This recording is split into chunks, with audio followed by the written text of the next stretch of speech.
People like to talk about courage as if it arrives in shining armor. But the truth?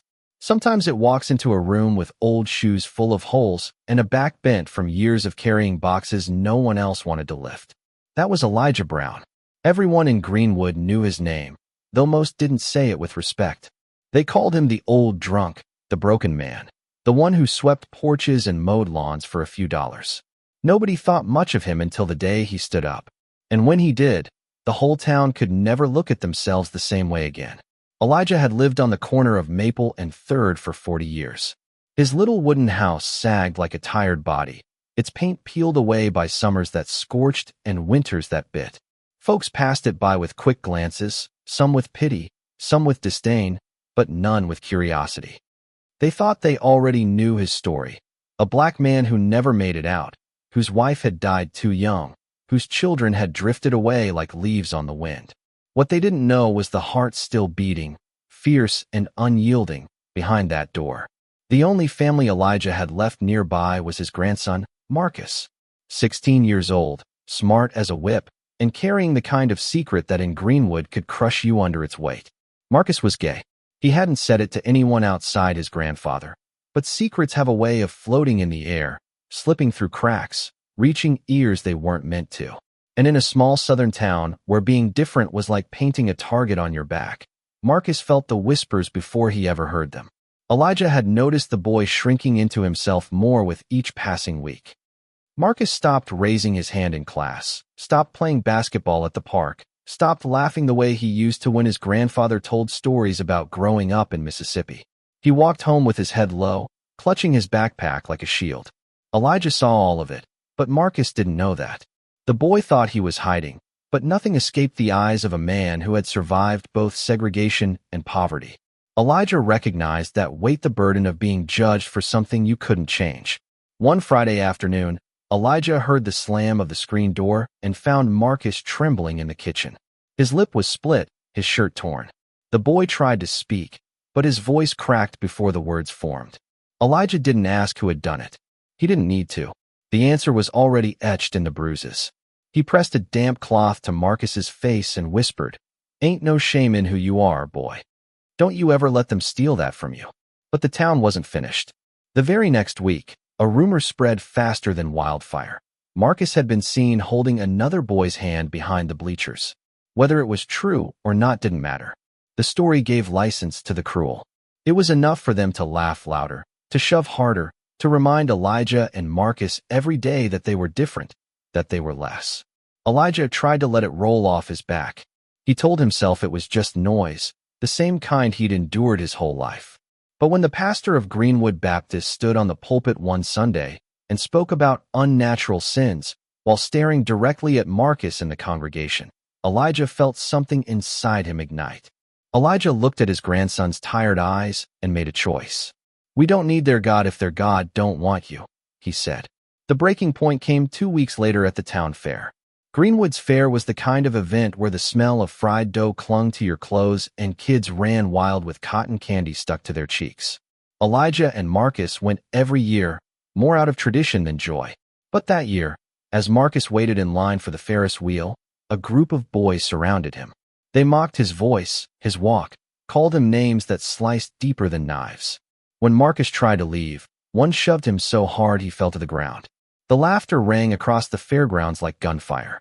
Elijah, standing just a few feet away, saw his grandson's eyes fill with shame. Something in him snapped. He pushed through the crowd, his old body moving faster than anyone thought it could. He stood over Marcus, glaring at the boys with a fire that silenced even their laughter. His voice thundered, cracked but unbreakable. "You don't touch my grandson. Not today. Not ever again." The fairgrounds went still. People who had never given Elijah a second glance suddenly stared, some with shock, others with discomfort. They had always seen him as weak, invisible, disposable. Now here he was, a poor black man daring to challenge the unwritten rules of their town.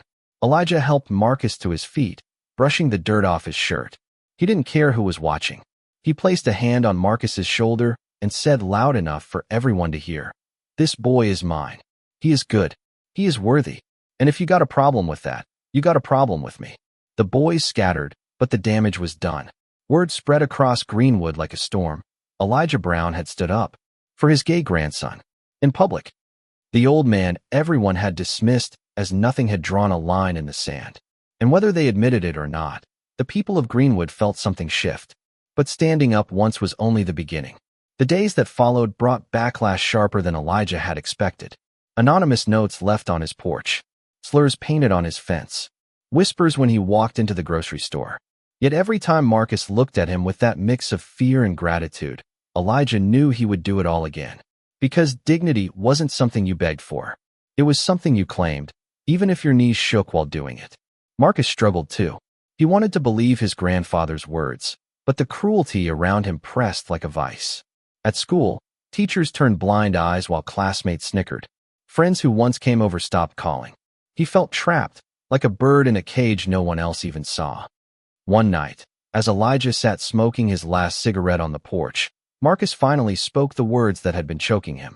"Grandpa, maybe it'd be easier if I just changed. If I pretended." Elijah turned to him, the smoke curling between them. His eyes glistened in the porch light. "Boy, you don't dim your light because other folks too blind to see it. You hear me? You don't change who you are for nobody. Not for them, not for me, not for nobody." He tapped the ash from his cigarette and added, softer, "You're the best thing I got left in this world. Don't you ever forget that."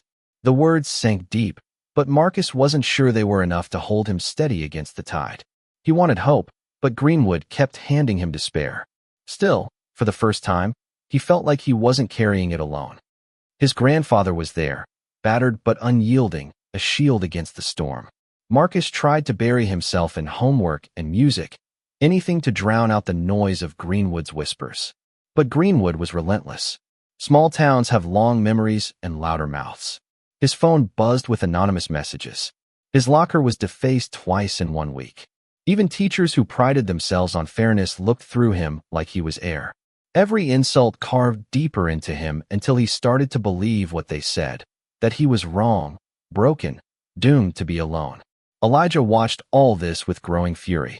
He had weathered decades of being called less than a man because of his skin, but seeing Marcus crushed under the same cruelty only for a different reason was unbearable. He had always told himself silence was survival, that keeping your head down was the only way to make it through Greenwood. But now he saw the cost. Silence had kept him alive, yes, but it had also left scars no one could see. He would not pass that burden on to his grandson. One afternoon, Elijah walked into the diner on Main Street, the place where the town's opinions were brewed stronger than the coffee. He had avoided it for years, eating at home or grabbing takeout when he could afford it. But that day, he pushed open the squeaky glass door and walked in with Marcus beside him. Conversation stalled. Forks froze midair. The Brown family didn't belong here, at least not in the eyes of the regulars. Elijah ignored the stares, guiding Marcus to a booth in the middle of the room instead of the corner. The waitress, a nervous young woman with freckles, came over with a forced smile. Elijah looked her in the eye. "We'll take 2 burgers, fries, and sweet tea." His voice carried not just the weight of the order, but the challenge beneath it. "We are here, and you will serve us." As they ate, Elijah noticed whispers ricocheting around the room. Some eyes filled with contempt, others with something closer to curiosity. Marcus shifted uncomfortably, but Elijah leaned in and whispered, "Hold your head up, boy. They feed on fear." Halfway through their meal, one of the men at the counter, a burly mechanic named Tom Whitaker, turned and sneered. Didn't know this place was a freak show now. The room went silent again. Marcus froze, the color draining from his face. Elijah's hands trembled, but he forced himself to stand. His back ached, his knees protested, but his voice cut through the diner like a blade. "You shut your mouth, Tom. You've had 3 wives, none stayed. You want to talk about sin? Talk about the bottle in your truck bed, the one you hide from your boss. But don't you dare come for my grandson." The diner held its breath. Tom opened his mouth, then closed it again. For the first time, Elijah saw hesitation in a man who had made a career out of bullying others. Elijah sat back down slowly, but his hands still shook as he reached across the table and squeezed Marcus's arm. That night, when they got home, Marcus whispered, "Grandpa, you didn't have to do that. You made everyone hate us even more." Elijah shook his head. "Maybe. Or maybe I made them see us." There's a difference. But Elijah knew things were only getting harder. A few nights later, rocks clattered against their windows. When he opened the door, there was spray paint on the side of the house. Sinners. Elijah stood in the yard under the cold moonlight, fists clenched at his sides. His chest hurt with rage and grief. But he didn't call the police. He knew better. In Greenwood, the law was not on their side. Instead, he took Marcus's hand and pressed it against the painted word. You see this? This don't define us. You hear me? We define us. Still, the pressure weighed heavy. Elijah was no young man. His body tired faster, his chest ached more often, and he worried what would happen to Marcus if something happened to him. One evening, as Marcus sat at the kitchen table pretending to study, Elijah finally confessed, "Boy, I'm scared. Not for me. I done lived my life. But for you. You deserve more than this town. You deserve a place where you can breathe." Marcus looked up with tears brimming in his eyes. "I don't want to leave you, Grandpa. You're the only one who gets me." That broke Elijah's heart. He had always thought of himself as useless in the eyes of the world, but hearing his grandson say those words reminded him he was not nothing. He was everything to someone, and that was reason enough to keep fighting. The chance to fight came sooner than he expected. The Greenwood School Board announced a new policy. Any student promoting inappropriate lifestyles would face suspension. It was a thinly veiled attack, and everyone knew it. Marcus was terrified. He begged his grandfather not to let him go back, but Elijah insisted. If we let them scare us out, they win. On the morning of the board meeting, Elijah put on his only suit. It was decades old, moth-eaten, and smelled faintly of cedar from the closet, but he wore it like armor. He walked into the high school auditorium with Marcus at his side. The room was packed with townspeople, parents, and students. The air buzzed with tension. Elijah's heart hammered, but he kept his shoulders squared. When it was time for public comment, he stepped up to the microphone. The board members barely looked at him at first. Just another poor black man with too many opinions. But when Elijah started to speak, the room stilled. "My name is Elijah Brown. I've been living in Greenwood my whole life. Most of y'all don't see me. I'm the man who fixes your fences, mows your yards, sweeps your porches. To you, I'm just background. But today I stand here because you threatened the only family I got left. My grandson. You call his life inappropriate. Let me tell you what's inappropriate. Inappropriate is children being beat down for who they are while grown folks look the other way. Inappropriate is preaching hate from pulpits and calling it love. Inappropriate is teaching kids they ain't worthy of dignity." Murmurs rippled through the crowd. Some shouted back, but Elijah's voice grew stronger. "You think being poor makes me weak. You think being black makes me less. But I have survived everything this town ever threw at me. And I'll be damned if I let you break this boy. He is my blood, my heart, and he deserves the same chance at life as your children. You don't like who he loves? Then that's your burden to carry, not his. Because love is never the sin." For a moment, silence blanketed the room.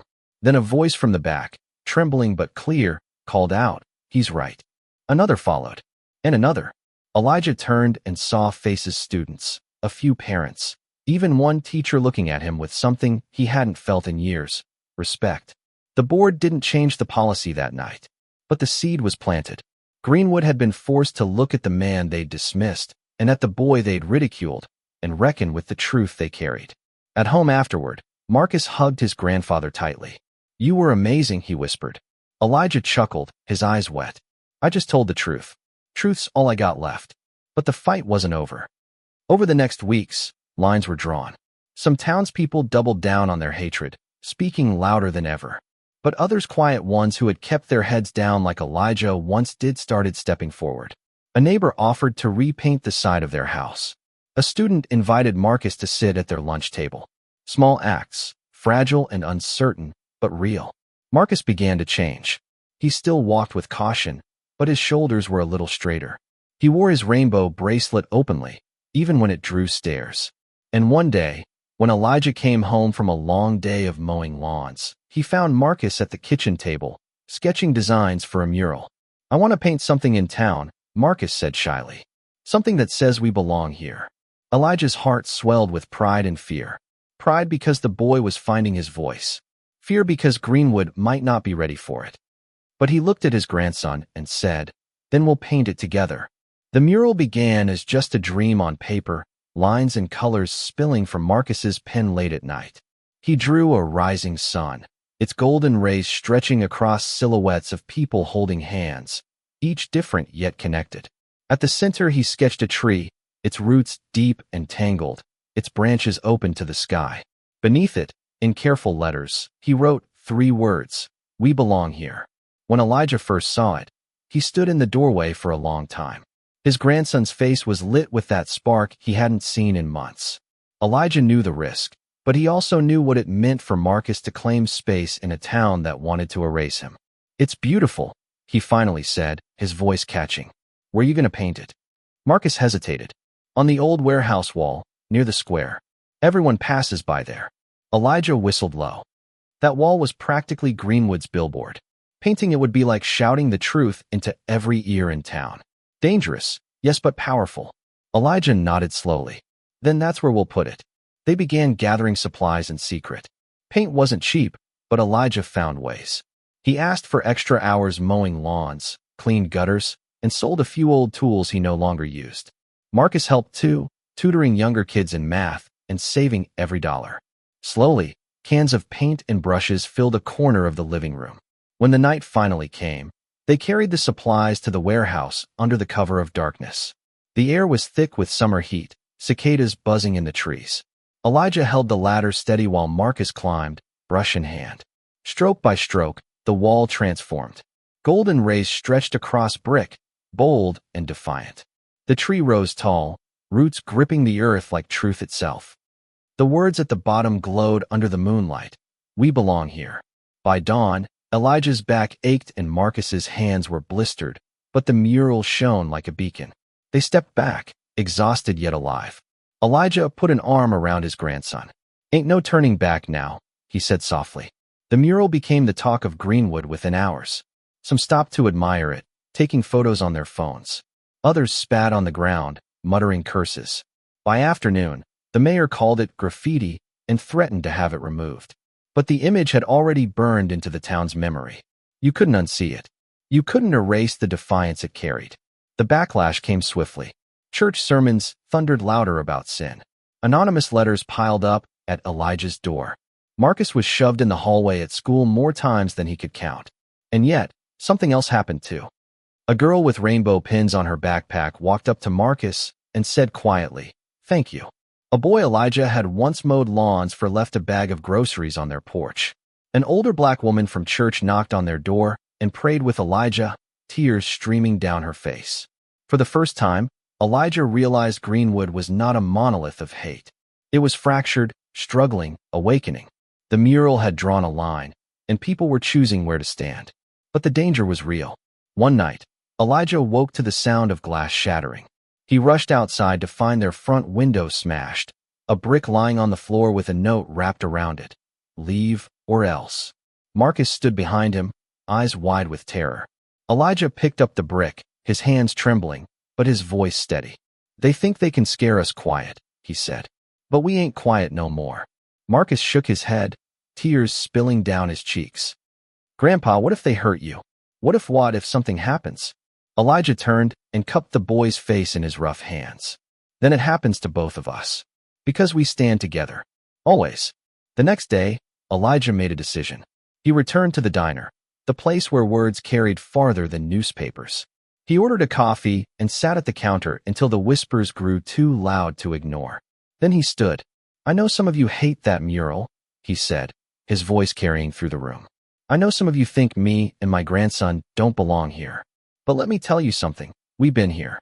Longer than half of you. We worked your yards, cleaned your streets, raised your babies. And we ain't going nowhere. That mural ain't graffiti. It's truth. It's hope. And if hope offends you, maybe you ought to ask yourself why." The room fell into an uneasy silence. Some scowled. Others looked away.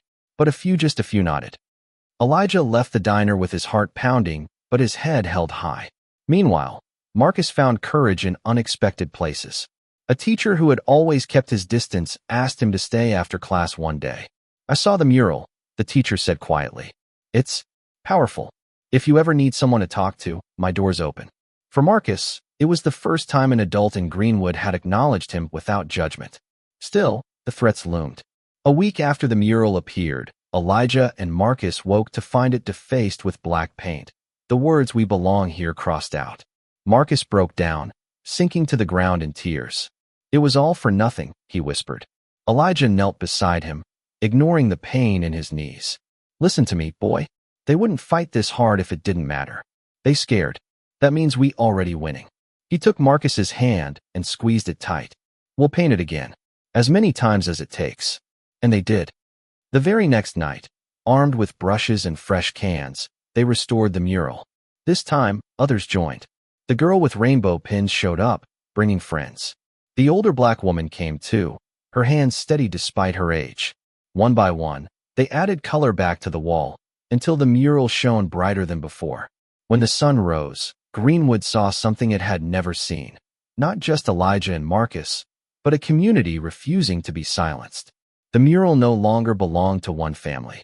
It belonged to everyone who had ever felt invisible. The fight was far from over. The mayor doubled down on threats, and church leaders fumed louder than ever. But the tide had turned. The mural kept reappearing, no matter how many times it was defaced. And with each restoration, more people showed up. What began as one old man and his grandson became a movement too stubborn to die. At home, Elijah watched Marcus change before his eyes. The boy who once walked with his head down now stood taller. He still bore the scars of Greenwood's cruelty, but he also carried new strength. One evening, Marcus sat at the table, sketching again. "I want to paint another mural," he said. "Not just about us. About everyone who's been pushed aside." Elijah smiled, his chest swelling with pride. "Then we'll find another wall."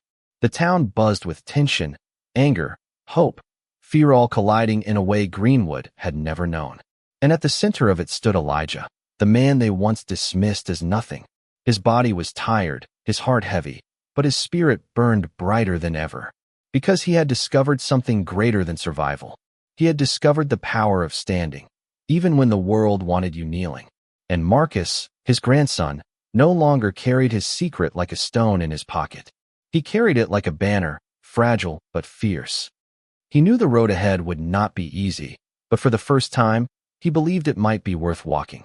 The second mural was more ambitious than the first. Marcus sketched it late into the nights, pages scattered across the kitchen table. This one showed a crowd of people, different races, ages, genders standing side by side, their shadows stretching upward into a single shape, a heart that glowed against a golden sky.